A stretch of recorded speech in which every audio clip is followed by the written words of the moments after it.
dunia pendidikan. Kita ingin tadi sisi umat aja sendiri kita masih kedodoran ya untuk menjawab solusi bagi umat yang nggak sekolah di sekolah Islam. Itu sudah PR besar. Alhamdulillah juga ada beberapa kerjasama dengan antar sekolah, antar guru, ada relawan, ada di Kemenak juga ada ya dinas. Nah, kedua, kita ingin prestasi juga masih rata-rata ya. Kita ingin supaya Islam juga nggak cuma Islam akhlaknya tapi juga prestasi juga bagus. Itu juga PR sendiri. Rata-rata kalau kan bisa dilihat di survei ya, siapa yang 15 itu siapa itu, nah itu PR juga bagi sekolah Islam.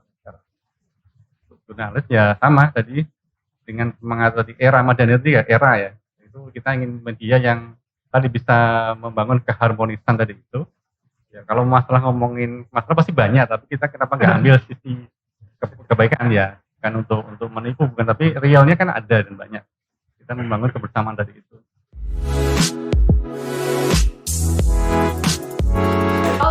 Para pendengar dan para penonton setia Bali Bebas Bicara, selamat datang kembali di podcast Bali Bebas Bicara. Siapa aja bisa bicara. Wah, nggak ada penonton bayaran. Oke, balik lagi dengan kami, teman-teman, para penonton dan para pendengar setia kami di Spotify dan YouTube.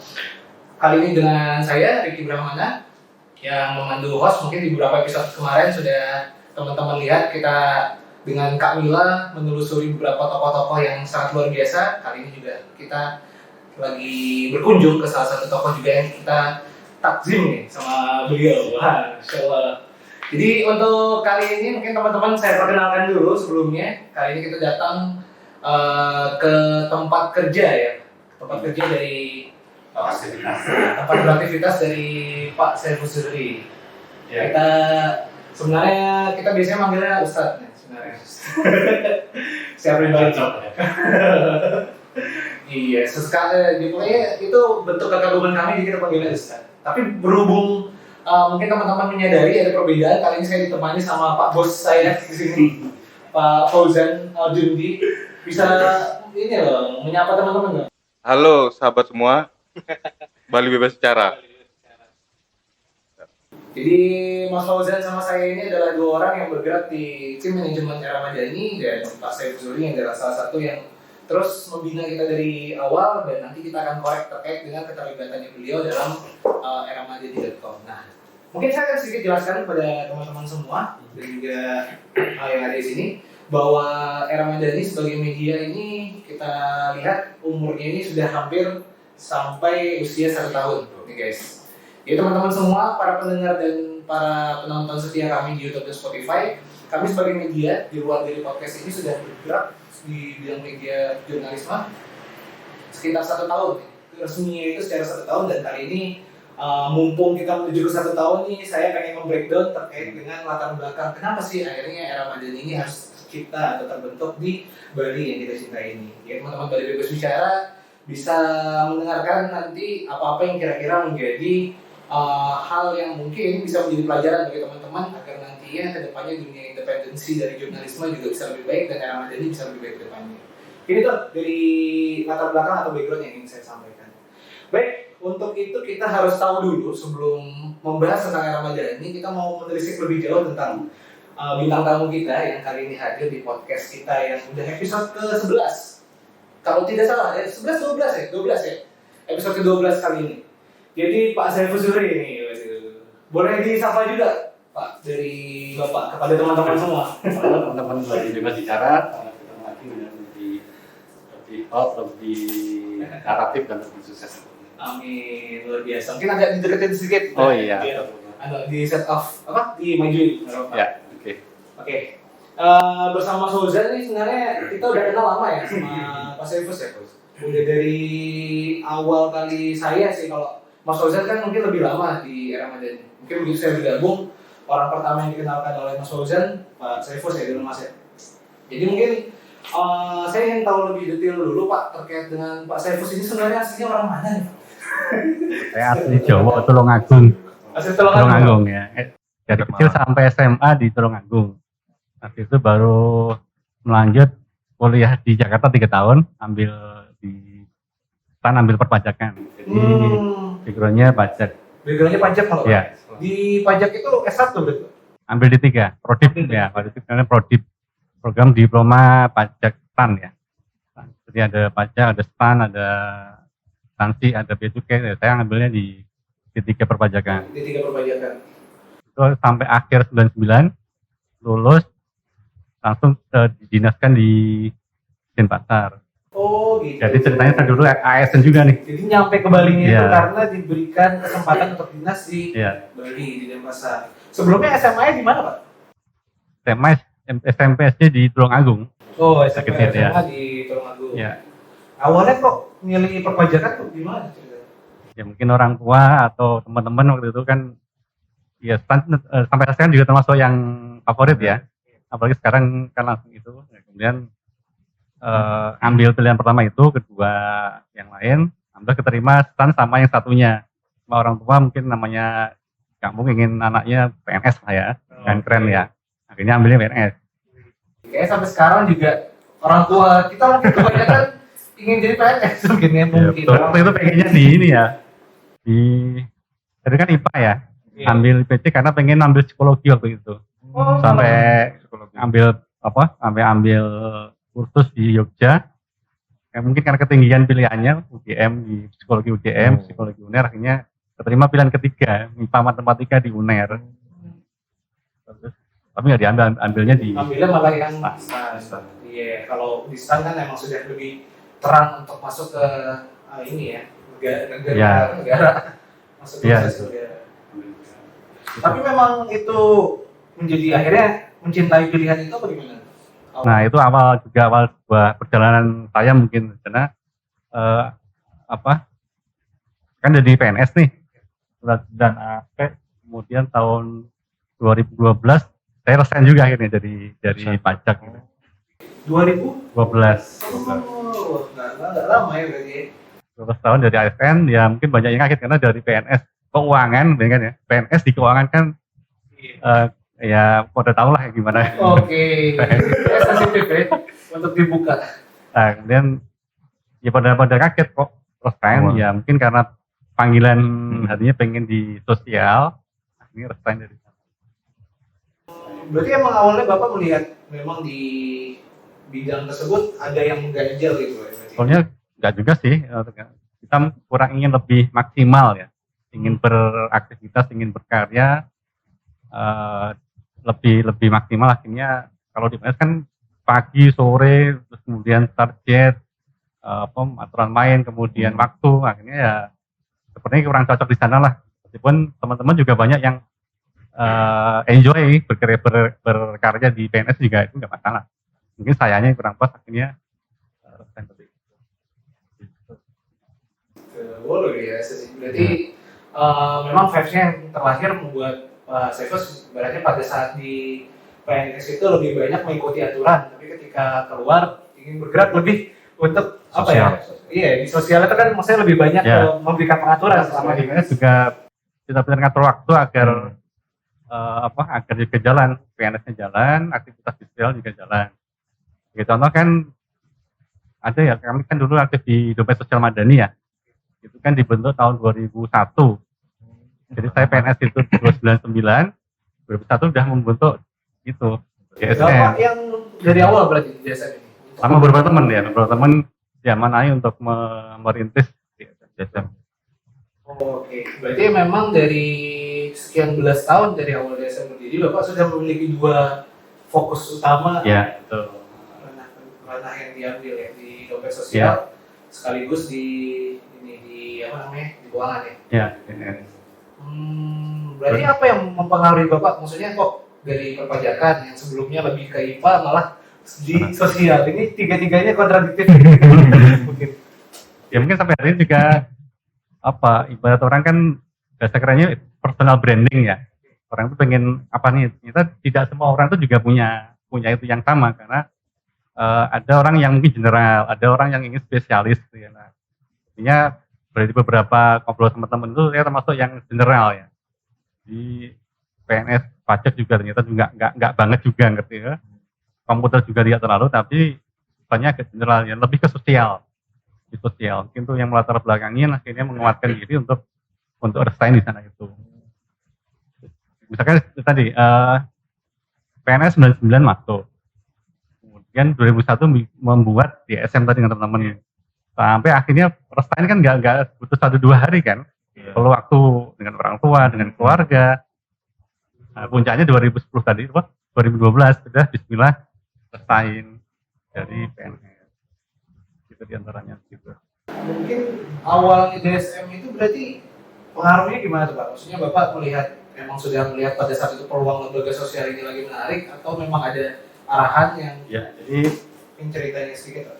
kebanyakan memang karena lembaga sosial, ya karena sosial ya sosial juga, manajemennya, kemudian pengelolaannya, itu juga kita nggak ingin seperti itu. Kebetulan waktu itu ada Undang-Undang Nomor 39 tahun 99 tentang zakat pertama kali itu.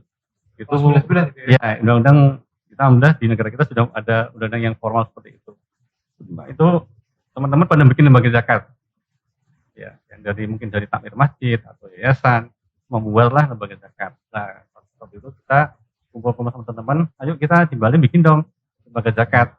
Nah, karena di Jakarta sudah ada, di Surabaya sudah ada, nah di Bali dikumpul teman-teman, akhirnya itu kita buat lembaga zakat tadi itu diantaranya. Nah, karena beberapa teman ada yang sibuk, ada yang macam-macam, lah yang aktif itu dikumpulin, diamanin untuk membuat lembaga zakat itu. Tapi kalau saya breakdown tadi, masuk ke Bali mulai ditugaskannya itu dari tahun berapa ya Pak? 99 akhir. Emang 99 Ya. akhir, terus DSM juga pada masa tersebut gitu kan? Ya, 2001-nya. Di 2001, nggak, maksudnya tidak menjadi jarak yang cukup jauh antara pas Bapak keterima di Bali untuk berkiprah sebagai orang keuangan, lalu membentuk DSM itu, waktu itu ada perdebatan juga, atau mungkin Karena akhirnya biasa aktivitas ya. Karena waktu di SMA juga biasa bantu-bantu TPI, waktu di kampus juga biasa aktif di Rokes, kemudian di masjid kampung. Ya memang panggilan sosial itu memang sudah dari sono, alhamdulillah gitu. Nah, waktu di Bali sama dulu awal juga bantu di TPI di musola DKN 1 juga sama. 2001 juga sore hari itu bantu TPI juga. itu udah ini ya, ada pengaruh-pengaruh ada 98 dari reformasi saat semua orang membentuk sesuatu, dan akhirnya Pak Saiful juga mungkin terpikir kita untuk membentuknya di Bali. Apalagi 2001 itu kan pasca ini ya, masih rame-ramenya WTC, terus tahun depannya di Bali, mungkin ada pengaruh nggak itu Pak?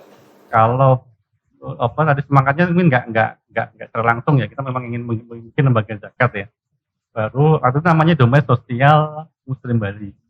Begitu ada Bom Bali, baru tahu. Bom Bali 2000 ya. Bom Bali 2002 ya. 2003 kita ganti nama. Domain Sosial Madani Wah, Bali. ini belum baik, baru tahu. Iya. Oh, gitu ceritanya. Ya, malah kita Setelah Bom Bali akhirnya dirubah. 2002, yayasan kan 2001. Ada Bom Bali, namanya dia tetap di SM, maka diganti Domain Sosial Madani Bali. Sampai hari ini. Oh iya, Domain Sosial Muslim Bali, Muslimnya diganti Madani, Iya. biar singkatannya nggak berubah. Oh, menarik baru tahu. Berarti emang setelah itu juga deklarasi bahwa DSM terbuka untuk seluruh umat. Iya, sebenarnya dari awal untuk semua ya, karena Oh, dari awal ya, memang untuk semua betul. DSM itu terbuka. Gitu. Jadi kemudian sampai 2000 itu terus ya 2000 berapa 2010-an ya kita ada regenerasi dengan yang baru. Kan nggak mungkin kita terus ya. Mungkin kita hanya di yayasan, teman-teman di manajemen untuk manajemen yang baru. Nah, salah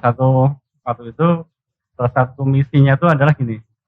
DSM itu tempat kandil di mukanya teman-teman aktivis gitu loh. Jadi waktu itu banyak teman-teman lulusan kamu menurut tuh pasti ke sana dulu. Mau makan, mau kerja itu banyak aktivitas itu pasti pada ngelamar ke DSM dulu. Tahun 2 tahun pada apakah ada yang resign, ada yang lanjut. Yang teman-teman DSM pada zaman itu menampung anak rantau loh, Pak.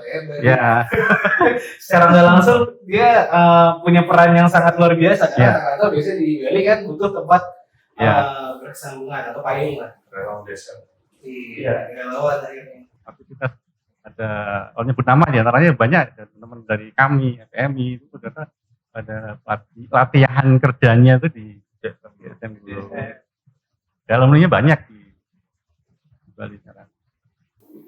Iya, waktu itu bisa dibilang mungkin satu-satunya lembaga amal yang lahir di kalangan Islam apa waktu itu Ya, sudah bisa banyak? dikatakan ini sejak undang-undang yang baru tadi itu, kita lembaga zakat yang pertama di Bali sebelum yang lain. Lembaga zakat Ah, pertama. Ya, las resmi ya, las resmi. Iya. Sebelumnya itu tadi kan seperti Bapak bilang udah ada di mungkin di musola-musola. Ya, betul. Tapi yang lembaga khusus zakat baru pertama Ya, dirikan di sebagai SPM. satu. Terus dengan segala jalanannya ya, namanya istri baru, anak-anak muda nggak dikenal siapa tokohnya, sehingga ya betul dari awal. Kan beberapa kan pakai ini, ajak tokoh jadi pengurusnya sekarang. Itu betul dari awal. Luar biasa. Berarti boleh dikatakan kalau Pak Saifus ini adalah founder. Dengan beberapa teman yang lain ya. Siap. Salah satu. Salah satu founder. Oke baik. Dalam perjalanannya akhirnya Pak Saifus memilih untuk fokus dan melepaskan tempat Bapak yang sudah bersekian tahun, berbelasan tahun ya. 12 tahun ya. 12 tahun lebih di perpajakan, akhirnya memutuskan untuk di keuangan, akhirnya memutuskan untuk pindah ke sosial. Itu waktu itu memang memutuskan itu untuk fokus di sosial aja. Ya betul kan, Di lembaga sosial aja. sosial kan tidak mau dalam arti kan kita bisa juga aktivitas di lembaga umat MUI misalnya atau lembaga yang lain. Ya dengan tidak di PNS itu merasa lebih maksimal lah. Mau kemana-mana itu lebih fleksibel gitu. Kalau PNS kan nggak enak jam kantor karena kan nggak boleh. Contohnya begitu di antaranya. Waktu di pertama kali nih pindah ke dari perpajakan, dari keuangan ke DSM akhirnya. Pada saat itu pilihan Bapak itu Bapak anggap sendiri sudah tepat nggak waktu itu? Maksudnya akhirnya lebih nyaman nggak begitu pindah dibanding sebelumnya waktu masih di keuangan? Ya mungkin namanya sudah pilihan hati ya, pilihan itu ya kan dilakuin meskipun mungkin nggak ideal. Bayangkan dari segi misalkan penghasilan jauh dong dari PNS, nah itu karena begitu nggak bisa dihitung lah ya. Lebih ke panggilan dan ya minta keberkahan dari Allah lah, dan meskipun nggak seberat tapi lembaga sosial jalan dan alhamdulillah manfaat juga banyak kan, ada DSM, ada klinik RSM, kemudian juga beberapa teman juga membentuk kelas yang baru, jadi ikut senang lah menghidupkan lembaga zakat lebih banyak. Dan beberapa masjid juga sama, beberapa masjid itu membentuk lembaga zakat yang formal, jadi kita hampir bisa menginisiasi pengelolaan lembaga sosial yang lebih profesional lagi. Sekarang nggak langsung DSM itu berarti memberikan pengaruh atau influence juga ya kepada lembaga-lembaga hal sekitarnya untuk bisa tumbuh dan berkembang. Sekarang udah banyak kan, dari lembaga zakat, dari ACT, ada rumah yatim, ada macam-macam terus di pasar udah. Ya kita ambil sisi positifnya lah. Ini umat kan ingin berbuat kebaikan dan banyak fasilitas yang bisa dipilih. Yang pertama, yang kedua ya PR-nya tinggal mereka harus bisa kerjasama biar maksimal. Kalau data ini berceceran satu-satu kan nggak bisa maksimal. Kalau ada satu sinergi itu akan lebih bagus lah, mestinya begitu. Itu PR depan bersama lah. Bagi masyarakat, bagi umat. Iya. Ketika di DSM, akhirnya Bapak memilih fokus di DSM. Itu berapa lama akhirnya Bapak? Apakah sampai hari ini masih di DSM sebagai posisi yang sama? Sekarang lebih di yayasan, jadi tidak secara operasional. Karena sudah ada manajemen sendiri, kita paling ibaratnya di pembinaan lah, tidak di. Selama di struktur berapa lama berarti? Dari fokus waktu akhirnya memilih untuk di DSM tahun 2012 akhirnya berapa lama Pak? 5 tahunan lah ya. 5 tahunan. Itu pada saat itu program yang lainnya akhirnya diadakan di RSM. Itu sebenarnya sudah jalan. Sejak di PNS sudah jalan semua. Terus kan ada RAM nih, termasuk. Termasuk. Ya. Jadi perjuangannya waktu masih di PNS itu lah, sambil jalan ingin resign juga tetap dikembangkan di SM-nya. Jadi ada satu titik pergolakan atau perubahan yang diambil oleh Pak Saifus mulai dari kerja di keuangan sampai akhirnya di lembaga sosial. Nah, kalau boleh saya tarik lagi dari semenjak itu kemana lagi nih? Saya melihat bahwa ternyata Bapak ini punya latar belakang di dunia pendidikan juga. Nah kebetulan waktu 2015 ya, itu juga kita ketemu teman-teman di Yayasan Albana, yang saya itu juga ingin ada mungkin apa ya, permajaan atau kebaikan manajemen. Nah, kita diminta untuk bantu-bantu di sana. Jadi kita tidak masuk dari awal. Karena sudah jalan kita bukan yang bergerak dari awal membangun. bukan, kita masuk setelah pembangunan pertama selesai, kita masuk di manajemennya. Mungkin ya sama dilihatnya mungkin ini orang bekas PNS, kemudian mungkin punya pengalaman di keuangan atau yang lain, terus ya coba bantu di lembaga pendidikan. Jadi setelah di SM ada di Yayasan Albana tadi itu, kita ingin menguatkan lah. Sampai sekarang berarti masih di Ya, sekarang masih jalan. Di DSM juga kita tidak setiap hari di sana, tapi sekarang ini kesibukan lebih banyak di DSM, di Albana. Di Albana. Ya. Oke, berarti memang sekarang apakah itu karena pergolakan pikiran lagi yang akhirnya Bapak memilih untuk fokus sekarang di Albana, atau lebih ya, maksudnya apa yang bisa kita lakukan untuk umat lah gitu, misalnya begitu. Pas teman mungkin biasa minta tolong, ya kita ayo dikerjakan bareng-bareng gitu. Bukan karena kita masa bisa, kan? Kita juga sama teman yang lain, kita sama-sama jalan. Ada yang di ekspor di keuangan, ada yang di manajemen, ada yang di lainnya, kita ya bareng-bareng lah. Jadi satu hal yang juga mungkin menjadi pesan bagi teman-teman ataupun hal-hal yang positif yang saya ambil, di sini ada satu kasus penting yang saya nilai bagus, di mana orang-orang yang mungkin masih bingung untuk berpikir terkait dengan pilihan dia atau hobinya dia di mana, itu banyak di masyarakat. Kalau dia anak muda yang emang dia dari saat usia 20-an ke atas sebenarnya masih bingung dan berpikir terkait dengan aku ini sebenarnya bidangnya di mana. Ternyata di sini mungkin Pak Sefus menjawab itu, mungkin pernah merasakan hal yang sama dan akhirnya malah jadi general ya Pak ya, malah jadi banyak gitu. Iya, itu dulu sebenarnya ada alat ya. Mungkin teman-teman ada yang istilahnya ada talent mapping, ada SIM, ya mungkin mengenalkan SIM itu alat bantu lah. Itu bisa dipakai untuk mereka aku ini lebih cocok di mana nih. Apakah ya itu tuh banyak alatnya. Ternyata dari tes terakhir itu yang saya ikuti dari teman yang mengenalkan SIM itu, saya lebih ke insting ya. Insting itu lebih general ya. Dan lebih banyak ke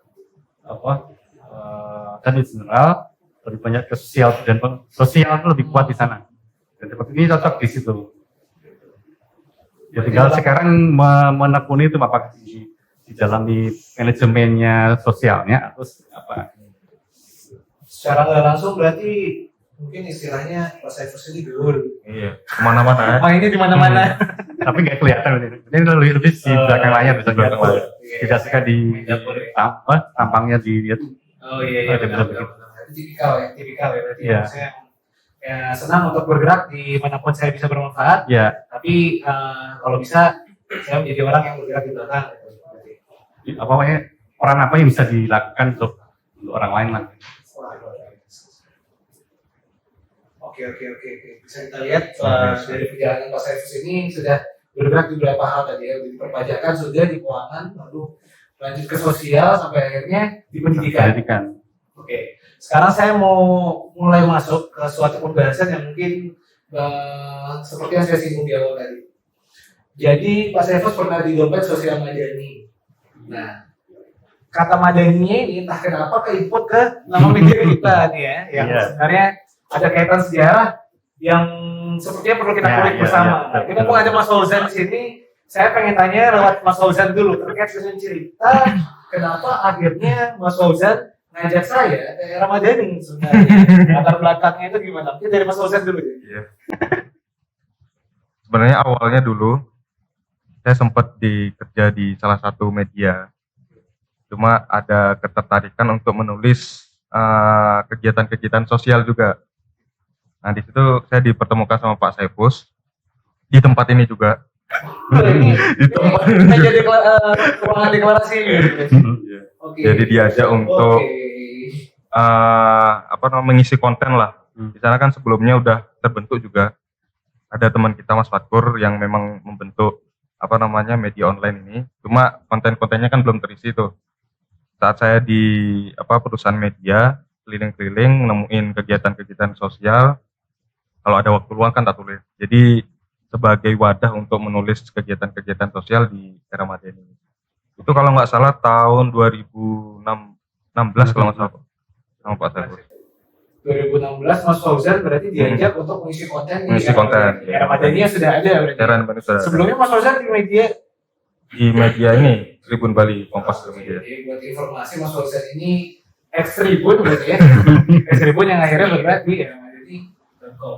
Nah, berarti kalau Mas Fauzan masuk ke era Madani yang ada, berarti kita tarik dari seluruhnya lagi terkait dengan era Madani sendiri itu berarti terciptanya kapan nih dari Pak Saiful sendiri? Iya. Ya, tadi agak tadi runutan riset itu nyambung ya.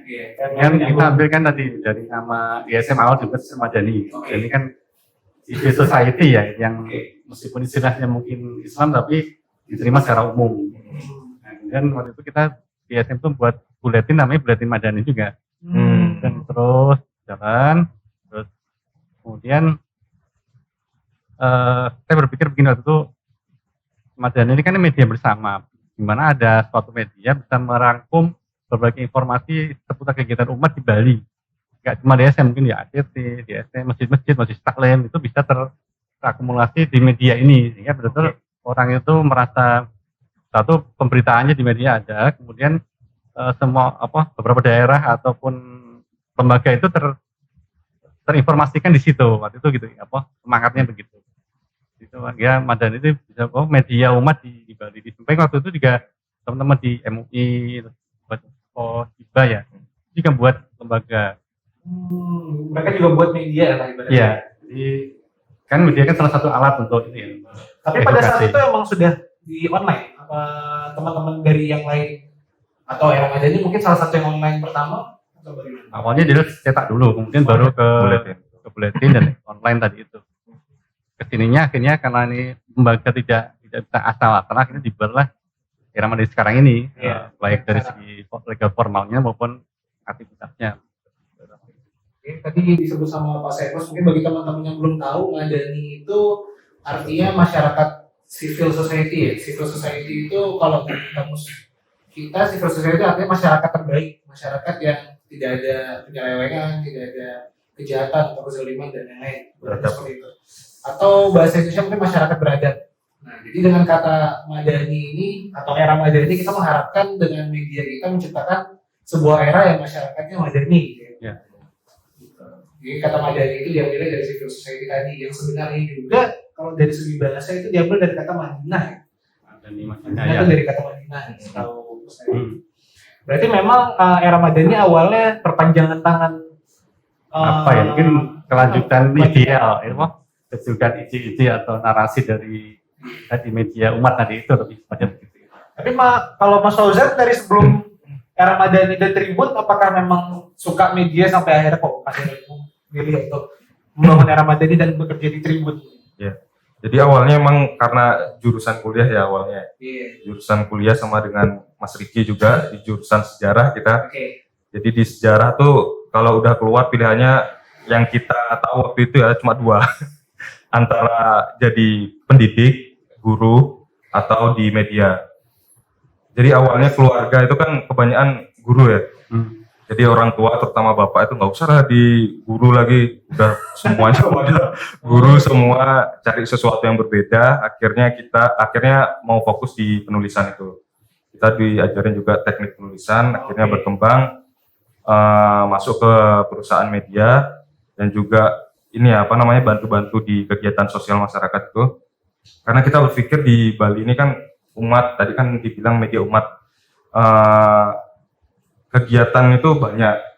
Dan juga panitia juga kita minim juga Pak Saiful ya, di teman-teman MUI, terus kegiatan umat lainnya kan minim. Sayang kalau nggak terekspos ke publik.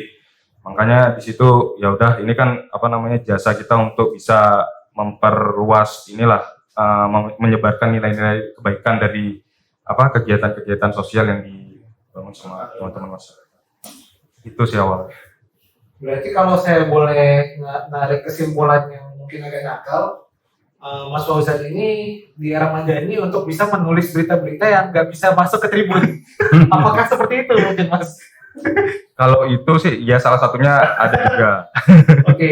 Cuma emang apa namanya visinya ada wadah era Madani kan biar bisa menampung kegiatan-kegiatan yang harusnya itu dibaca oleh apa namanya masyarakat luas seluruh Indonesia lah, karena Bali ini kan pusatnya toleransi kalau di mana di Indonesia kan. Di sana ada nilai-nilai yang perlu kita sampaikan ke masyarakat, nilai-nilai apa namanya harmonisasi. Dulu ditekankan sama Pak Saifus kalau kita di sini hidup majemuk, beragam dan toleransinya tinggi, itu selalu nilai-nilai itu kita tampung di dalam tulisan kita dan disebarluaskan ke masyarakat. Artinya biar masyarakat terbuka untuk melihat sisi keharmonisan yang ada di Bali. Jadi kita hidup berdampingan, hidup untuk umat lah, sama-sama punya nilai kebaikan kita sampaikan ke masyarakat.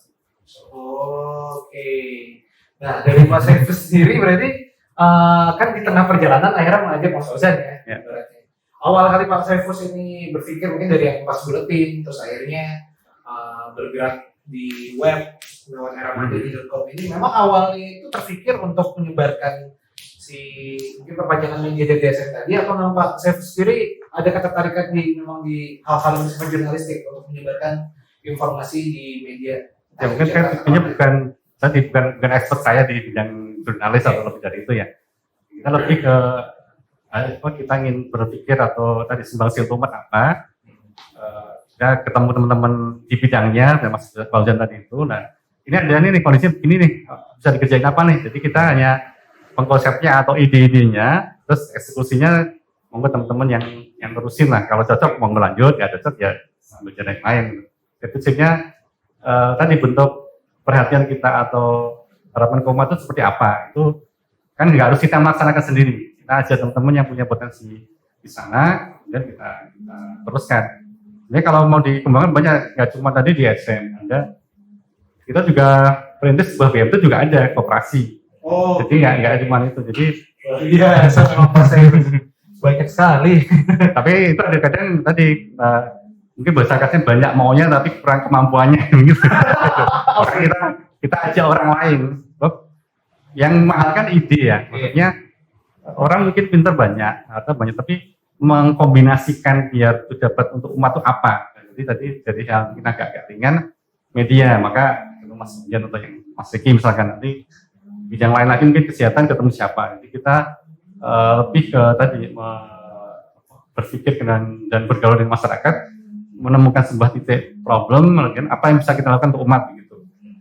Gitu deh sih sebenarnya polanya. Jadi kita tahu diri kan, kita tidak bukan expertnya, kita ajak orang lain yang lebih mampu di depan, kita di belakang aja lah. Benar ya. Jadi Pak Saifus lebih ke berpikir dan memicu ya. Ya, memikirkan dan memicu terjadinya. Atau kalau mungkin biasanya konsep ini dikenal dengan istilahnya saya tidak bisa tapi saya kenal siapa yang bisa. Saya bisa tapi saya tahu siapa yang bisa. Dengan pergaulan kita bisa memberikan manfaat untuk menghubungkan antara setiap orang di posisi masing-masing. Seperti itu. Ini hal yang mungkin jarang ya di masyarakat, tapi bisa memotivasi juga. Mungkin teman-teman bagi yang masih bingung dengan kegiatannya masing-masing, bisa itu malah jadi inspirasi nih Pak dari hal ini. Mungkin Pak Saifus sendiri dalam menjalani seperti itu gimana Pak? Apakah memang dulu pernah mungkin bingung gitu dalam hati sendiri, kok saya tidak ini, atau gimana Pak? Emang dari awal saya bisa melakukan ini, ya sudah saya. Ya, biasanya dari kita apa yang bisa kita lakukan buat umat lah gitu. Itu garis merahnya. Di sana kita kan berpikir akhirnya belum baik ketemu orang di masjid, ketemu pengajian, ketemu beberapa tokoh. Kan banyak kan kalau ketemu sebuah komunitas pasti ngomongin masalah ya, dan jarang ngomongin solusi lah. Solusi kita pikirkan dengan cara apa? Itu diantaranya begitu. Ya, perlu tadi dengan lembaga media, kemudian sosial, sekolah, lembaga ekonomi, dan ternyata memang akhirnya ketemu juga dengan orang-orang yang memberikan hal sama. Karena ekonomi tentunya juga luar biasa, tapi akhirnya PR kedua adalah mematangkan konsep itu dan berkolaborasi. Itu yang PR kedua yang lebih berpotensi dan lebih berat juga, karena sulit juga orang ketemu maksudnya itu untuk kepentingan umat itu juga tidak semudah itu. Niat baik itu nggak cukup. Ketemu orang baik juga nggak cukup. Kita harus ketemu lagi lebih intens lah. Karena serahkan ke yang ahli, misalkan tadi media dengan Kira Madani misalnya begitu. Nanti yang lain juga sama. Jadi untuk ibaratnya langkah pertama itu mungkin meskipun tidak mudah, tapi langkah kedua, ketiga itu yang lebih penting lagi. Ketemu orang yang cocok, seide, kemudian mau berjuang, terus lanjut ya. Kita jadi awal-awal aja mungkin begitu. Iya, melahirkan, ya. Terus ujian selanjutnya mempertahankan dan mengembangkan, ya. Mempertahankan dan mempertahankan ini yang akan menjadi PR selanjutnya. Contoh sekolah itu kan waktu kami aktif di sekolah juga berpikir begini. Ini beberapa sekolah di Indonesia kan sekolah Islam lumayan ada ya. Cuma supply sama demand itu jauh. Jadi yang sekolah Islam itu sedikit, umat Islam banyak, sehingga ada kesan sekolah Islam itu mahal. Nah, ya karena memang ya wajar ya, supply-nya sedikit, demand-nya banyak. Akhirnya beberapa teman kita sekolahnya sekolah umum, itu mestinya jadi keresahan tersendiri ya. Tapi hari ini juga belum ada solusinya. Yang sekolah di sekolah Arafah, sekolah Yosef, sekolah umum itu banyak. Nah, siapa yang memikirkan pendidikan agamanya harus kerjasama dengan mungkin dinas pendidikan ya, ada bagian sendiri lah. Itu juga kerjasama dengan lembaga sosial, kemudian yayasan. Contoh seperti itu juga harus terus dicari solusinya. Iya, benar. Saat ini masih banyak ya teman-teman yang di Bali sendiri itu ya mungkin harus sebenarnya bukan ditarik tapi dicarikan mungkin fasilitas pengajaran agamanya. Gitu. Kalau untuk bagi teman-teman yang mungkin concern di bidang salah satu di agama. Dan kedua, saya yakin banyak ke orang mampu atau donatur atau orang kaya itu ada, cuma ide ini mungkin belum ketemu aja. Jadi ide ini belum nyampe ke hati beliau. Kalau ketemu nanti pasti akan yuk kita bikin sekolahan misalnya begitu. Jadi kemudian dengan media ini jika nyampe ke beliau, solusi itu ada, hanya belum ketemu peta-petanya aja begitu. Artinya itu sama banyak, hanya belum ketemu aja jodohnya dengan kondisi tadi itu. Insya Allah benar ketemu habis ini. Wah, ya, jalan-jalan terus ya. Dari Pak Saifus ini ya, keunikan yang sangat luar biasa ini. Sebenarnya jujur bagi saya. Soalnya banyak tuh di kalangan mahasiswa mungkin atau di kalangan teman-teman sekolahan yang mungkin merasakan hal yang serupa, tapi malah tidak mengambil hal positif dari keresahannya tersebut. Ketika mereka resah berpikir tentang keahlian apa yang bisa aku miliki, malah dia mengarahnya ke depresif atau down ya. Kalau aktivis tadi ya mungkin ada istilah jarum begini. Jangan bilang aktivis kalau setelah lulus kuliah itu dia masih aktif. Cuma waktu masih wajar ya, demo kemudian wajar, nggak ada anak istri kan, nggak ada kerjaan. Cuma kiriman dari orang tua. Begitu dia lulus, kalau dia masih demo masih itu kita acari jempol. Dia masih punya anak satu, kita masih dua masih aktif lah, itu baru aktivis. Oke, disebut aktifnya adalah mereka yang tetap aktif walaupun sudah tidak aktif di kuliah di kampus. Oke, itu saja juga ya teman-teman ya. Semoga juga lebih aktif, lebih baik lagi juga yang bisa menyimpulkan ya mungkin. Yang kedua memang persoalan ini kita ini, memang ngomong tuh mudah ya, berarti begini. Banyak aktivitas yang habis nikah itu hilang. Hilang karena mungkin pulang kampung, ya, atau mungkin pusing ngurusin rumah tangganya. Nah ini juga sayang waktu dia tenaganya penuh, waktu kuliah juga harus gimana caranya dia juga tetap survive, energinya itu terus kembangkan. Kan banyak juga ya aktivis yang habis nikah selesai lagi. Ini uniknya kru-kru kita pada senyum-senyum nih Pak. Semoga tidak ada korelasi. Kru-kru dan teman-teman pada senyum-senyum nih. Oh gitu ya Pak ya. Berarti pada saat Bapak itu di kuliah, Bapak memang mungkin aktivis ya dari masa itu ya, cukup aktif lah maksudnya untuk ya alhamdulillah ya. Terus akhirnya pas di dunia kerja ini dari ya. tahun 2000-an Bapak masih berkontribusi untuk seperti itu ya Pak. Karena dulu ya mungkin tadi kalau kita niatkan untuk berkontribusi umat tadi, apapun wajahnya di mata tempatnya, dia pasti akan tetap berkontribusi. Nggak harus nunggu mampu atau uang. Bisa kejadian nulis status yang positif itu kan itu bagus. Iya, aktif nulis status positif. Kalau boleh tahu nih Pak, kata-kata aktivis ini kan lumayan menarik nih untuk dibahas. Kalau boleh tahu dulu Pak Saifus masa kampus apa sih Pak background yang pernah dilakukan mungkin pada saat itu, yang paling diingat lah terkait dengan masa lalu yang membentuk Pak Saifus akhirnya jadi seperti sekarang? Dulu sempat ini, kita bikin forum kerjasama prokes perguruan tinggi kedinasan. Jadi kan ada STAN, ada AIS, Stansik, ada Pabiket, ada IKIP, Kehakiman, ada pelayaran sekolah sipil, sekolah di bawah departemen kementerian yang itu ikatan dinas. Itu kan banyak di Jakarta, di mana. Kita tuh sesama aktivis prokes itu ketemuan ngobrol-ngobrol, ya kita bikin kerjasama ya. Forum komunikasi ya? Ya, prokes PTK perguruan tinggi kedinasan. Sampai hari ini sama masih jalan lah sebenarnya dari kelasnya. Berarti itu tujuannya agar teman-teman Rohis ini memiliki keterkaitan atau hubungan dengan lembaga-lembaga kedinasan. Iya, sama mereka saling, saya punya nggak sendiri loh, ya. Di STAN ada teman aktivis juga macam-macam. Makanya sekarang hari ini disentuh sama kemarin ya, buat ini good looking sama itu ya. Oke, itu menarik kecil. Teman-teman itu, tapi Ya semoga waktu videonya tayang masih hype ya terkait dengan argumennya Pak Menteri Keagamaan, Menteri Agama kita terkait dengan kata good looking sama bad looking. Itu menarik ya sih sebenarnya. Maksudnya berarti kita nggak boleh good looking gitu, untuk di padahal dulu ini kan ibadah juga kan. Iya, ya, padahal lu pernah bilang itu. Ya nanti kita tulisin video terkait hal itu. Jadi itu ada forum, kita jangan sekolah kedinasan masih bisa ketemuan, bikin kegiatan bersama. Iya. Mungkin bisa kita ketahui bahwa sekolah-sekolah kedinasan itu kebanyakan itu dianggap terlalu sibuk dengan tugas-tugasnya ya. Jadi untuk ngurusin hal yang lain biasanya itu jarang kan. Ya, ternyata ada banyak. Ada Ya. ya. Terus akhirnya malah dibentuk forum oleh Pak Saifus pada masa itu. Ada yang memperjuangkan pakai silver, juga waktu itu kan masih sulit ya. Iya, tahun 98 Sekarang ke atas kan. lebih demokratis lebih sulit. Iya. Waktu itu apa Pak aksi yang mungkin paling ringan atau paling besar yang pernah Kita masih merintis isu ya. yang pernah diangkat Pak? Nah, waktu itu setelah itu baru adik-adik kelas tuh kita memperjuangkan silver di kampus. Berarti waktu itu susah ya memang posisi tahun itu. Kayaknya sekolah kedinasan lah itu kan aturannya kan jelas dari soalnya. Tapi sudah lebih mudah dibanding tahun 80-an, 85 itu Iya, jauh lebih. Sudah jauh lebih Dari baik. tahun-tahun 99 nanti ya masih nyepet mungkin ke 98 waktu ya.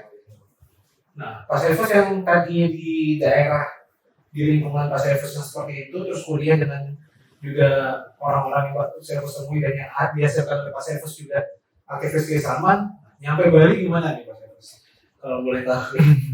Ya waktu itu kan nggak kebayang mau ke Bali ya, waktu itu kan bilangnya kan dikasih pilihan tuh mau. Oh, ada juga pilihan. Iya, bilangnya kan kita nggak pinter amat juga nggak bodoh amat tadi, kita tengah-tengah. Jadi kalau yang pinter pasti ke Jakarta. Jangan kita boleh kalau nggak di Banyuwangi, di Lombok sama apa.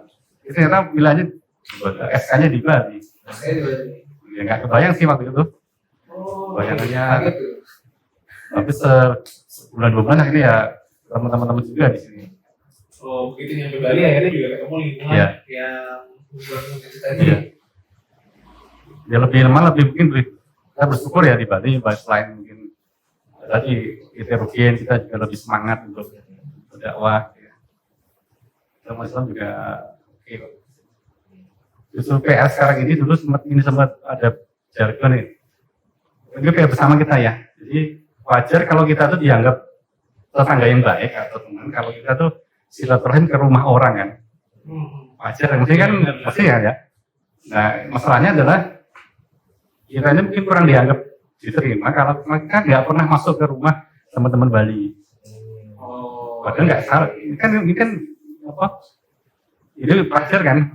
Kalau kita ke rumahnya mungkin minum, itu baru terasa apa persaudaraannya. Nah, mungkin di sini mungkin PR kita ada 2 hal. Satu, kita nggak memahami fikihnya dulu. Batas-batasnya kan jelas nih. Padahal kan masih boleh minum, boleh. Nanti kalau salah-salahnya lah. Nah, kedua, fikih sosial. Selama kita nggak ngomong itu, ya kita akan ada jarak dengan teman-teman saudara kita di Bali. Ngomong saudara dekat, kalau selama nggak pernah dekat, makan bersama di warung. Ya. Terus juga teman-teman yang akrab dari kecil sampai besar kan dia sudah akrab. Tapi kita yang sudah nggak pernah ketemu dengan teman-teman Bali itu merasa jauh. Risih lah, nah itu juga harus itu menjadi perhatian kita. Waduh, ini menjadi hal yang unik nih, di mana mungkin bagi teman-teman yang nonton yang belum nangkap terkait dengan pembahasannya bahwa di satu sisi Bali dengan segala toleransi dan juga kemajemukanya, setiap umat itu sebenarnya mungkin ya setiap agama saling berusaha untuk mengerti, sebenarnya saling berusaha untuk mengerti. Namun gesekan-gesekan kecil itu mungkin pasti ada di setiap golongan. Cuman di mana yang pasti harus lakukan adalah untuk meminimalisir gesekan-gesekan itu, bahkan mengurangi dan meniadakan gesekan itu dengan cara memperbanyak pergaulan yang positif ya. Atau minimal kalau di konsepnya budaya memberi sesuatu ya. Ini itu memang mantap. Karena banyak beri hadiah ya, beri. Ya, tapi itu kita selama ini waktu itu katanya agak masih bagi. Kemudian waktu hari raya itu kita ngasih hadiah makanan. Jadi waktu teman-teman galungan tuh mereka juga bantu ngasih makanan. Ini bukan kita, tapi jadi suasana itu beda. Gimana jadinya hangat gitu. Mungkin ada ini ya, mungkin ada pengaruh besar pada saat itu ya, pasca tragedi 2002 ya, bom. Sehingga akhirnya posisi masyarakat mungkin khususnya Muslim agak mengalami kesulitan untuk bisa bercengkrama sebagai sebelumnya. Tapi kalau boleh ditarik sejarah ya, Mas Fauzan juga sudah tahu bahwa hubungan antara umat Islam dan umat lokal atau umat Hindu di Bali itu sudah terjalin sejak lama sekali. Bahkan semenjak bisa kita lihat bahwa daerah-daerah Islam yang penuh sejarah di Bali itu pasti letaknya di pesisir atau di pinggiran dari sebuah garis kerajaan yang ada di Bali, yang menandakan bahwa pada masa itu orang-orang Bali itu juga bersinggungan kepada teman-teman yang Muslim itu untuk bisa saling menjaga, terutama yang Muslim itu di daerah-daerah pinggiran untuk saling menjaga, membentengi kerajaan-kerajaan di Bali. Itu sebenarnya bisa kita baca di beberapa buku, salah satunya saya baca di bukunya Pak Mali Jaya, dosen kita di buku Serat Salim. Nah, kalau kita tarik lagi di kegiatan Pak Saifus nih, akhirnya di bidang jurnalistik dan juga di pendidikan yang fokus utama. Gimana nih Pak Saifus untuk sekarang ini, apakah sudah puas dengan hasil yang sudah Pak Saifus hasilkan? Ya tentu kita ingin yang terbaik ya, itu bisa baik yang sekarang maupun berkembang. Kalau sekarang tentu masih jauh dari impian ideal ya. Terus di pendidikan kita ingin tadi sisi umat aja sendiri kita masih kedodoran ya untuk menjawab solusi bagi umat yang nggak sekolah di sekolah Islam. Itu sudah PR besar. Alhamdulillah juga ada beberapa kerjasama dengan antar sekolah, antar guru, ada relawan, ada di Kemenak juga ada ya dinas. Nah, kedua kita ingin prestasi juga masih rata-rata ya, kita ingin sekolah Islam juga nggak cuma Islam akhlaknya tapi juga prestasinya juga bagus, itu juga PR sendiri. Rata-rata kalau kan bisa lihat di survei ya, siapa yang 5 besar itu siapa itu, nah itu PR juga bagi sekolah Islam sekarang. Jurnalis ya sama tadi, dengan semangat tadi era modernity ya, itu kita ingin media yang tadi bisa membangun keharmonisan tadi itu. Ya kalau masalah ngomongin masalah pasti banyak, tapi kita kenapa nggak ambil sisi kebaikan ya, kan untuk menipu bukan, tapi realnya kan ada dan banyak. Kita membangun kebersamaan tadi itu. Apalagi di dunia kita politik, dunia ekonomi, ini kan banyak hal. Ya. Tentu kita juga masih banyak yang perlu diperbaiki lah. Kita ingin media kita media yang bagus, sehat, tapi juga tetap bisa mengkritisi kalau mampu, dan kita juga berkembang medianya, diterima di semua kalangan lah. Gitu. Masih panjang lah perjalanannya. Itu menjadi tanggung jawab kita Mas Fauzan juga ya, maksudnya bisa mengaplikasikan apa yang menjadi ide di Mas Saifus agar bisa mengaplikasikannya. Nah mungkin ini ya English buat Atlas ya, terkait dengan harapan ataupun program yang mungkin Pak Saifus dan Mas Fauzan juga harapkan untuk bisa berjalan ya, Ramadhan ini menjelang setahun, mungkin tahun depan apa yang bisa kita lakukan atau goals apa yang kita raih dari Pak Saifus dulu. Ya ini betul kondisi lagi begini ya, COVID corona ini. Ini PR pertama, terus banyak lembaga harus bertahan secara real, butuh biaya operasional dan lain, itu tentu PR masing-masing lembaga. Dan untuk media juga gimana tetap idealis itu dibangun, dijaga, tapi tetap operasional bisa jalan. Kemudian di sisi tadi itu ya, biasanya kan justru krisis itu melahirkan prestasi ya, karena dengan krisis kita berpikir yang jernih, yang kuat, cari solusinya gitu. Ya kita berpikir kreatif. Terus sekarang hari ini kita ada podcast ini kan sekarang lagi trennya begitu kan. kita nggak cuma ngetrend tapi ketemu cara-cara baru, ketemu hal baru yang membuat kita lebih cepat berkembangnya. Ya, itu ya sunatullah ya kita lalui dengan cara apapun gitu. Baik, berarti kita harus bisa membuat program-program lagi yang lebih menarik ya secara langsung untuk kedepannya dalam aktivitas kita di masa yang seperti ini. Iya. Ya, agar kita makin semangat dalam berjuang ya melewati segala macam ujian. Biar nggak lupa juga ya teman-teman juga, saya lupa di awal mengingatkan ya untuk jaga kesehatan dan lain-lain. Tapi pokoknya itu yang paling penting di masa sekarang ini agar kita di masyarakat di masa COVID ini bisa tetap menjalani hari-hari dengan maksimal. Biar teman-teman semuanya juga makin jos, bisa beraktivitas dan produktif, tetap menjaga kesehatan dan mengikuti segala protokol kesehatan yang ada di aturan yang sudah ada. Mungkin dari Mas Rosan juga, saya tanyakan juga terkait dengan harapan atau program yang mungkin diharapkan dari era Madani ini menjelang 1 tahun berdirinya, agar kedepannya kita bisa lebih maksimal. Mungkin harapan ini ya, kita tumbuhkan sesuatu yang baru yang kita pelajari dari pengalaman-pengalaman yang ada. Jadi kan fenomena juga banyak bermunculan, fenomena COVID dan segala macam, bagaimana kita bisa survive dengan formula-formula baru. Kayak contohnya podcast ini kan kita munculkan setelah raker ini. Mungkin nanti setelah setahun kita akan ramu lagi apa hal yang bisa kita kembangkan dan bisa bertahan dalam masa-masa seperti itu. Karena perubahan iklim, perubahan zaman itu kan kita harus menerimanya, harus belajar cepat untuk mengatasi hal tersebut untuk menjadikan solusi-solusi yang dibutuhkan oleh masyarakat sekarang ini. Dan juga kita dari sisi media, kita juga selalu mengedukasi dan memberikan informasi yang terbaik lah untuk masyarakat agar semuanya bisa berpikir untuk bisa memajukan daerahnya masing-masing. Oke, luar biasa nih dari 2 orang para penggawa-penggawa yang bergerak di segala macam bidang. Nah, sekarang ini saya undang ini sebagai sebenarnya orang yang bergerak di era Madani. Tapi setelah kita telisik ternyata banyak jauh perkembangan yang sudah dilakukan dari tokoh-tokoh kita di sini yang ternyata beliau sudah banyak memberikan kebermanfaatannya di berbagai instansi atau lembaga. Jadi teman-teman semuanya bisa kita tarik bahwa siapapun teman-teman, apapun kiprah yang sudah teman-teman lakukan, tetaplah untuk bisa bermanfaat bagi masyarakat dimanapun, kapanpun detik itu. Karena nilai ibadah atau nilai perlakuan terbaik yang bisa kita lakukan adalah ketika kita dalam detik apapun, dalam waktu apapun, kita tetap selalu berpikir untuk melakukan apa yang kira-kira bisa bermanfaat bagi orang lain, minimal bagi diri kita sendiri, namun lebih baik lagi jika kita bisa bermanfaat bagi masyarakat. Banyak. Mungkin itu dari pembahasan kita hari ini. Ada pesan-pesan lagi dari Mas Fauzan, Pak Sefus buat para penonton di era Madani? Ya, satu, gunakan medsos dengan bijaksana. Waduh, jangan baper di medsos. Yang baper ya. Tiga, medsos ini. ya ini kan serba salah kita ya. Medsos baik tapi bisa salah. 3 ya tadi yang sudah siap nikah lah ya. Iya, siap. Mantap. Oke. Lihat aja 3 hal itu. Jaga kesehatan lagi seperti ini kan. Oke, maksudnya ada salam sapaan terakhir untuk masyarakat penonton? Ya, dimanapun kita berada, tumbuhkan karya-karya terbaik kita lah. Dimanapun bidang, ada banyak bidang kan. Masuk ke dalam satu bidang, kita tumbuhkan karya yang bermanfaat bagi orang lain.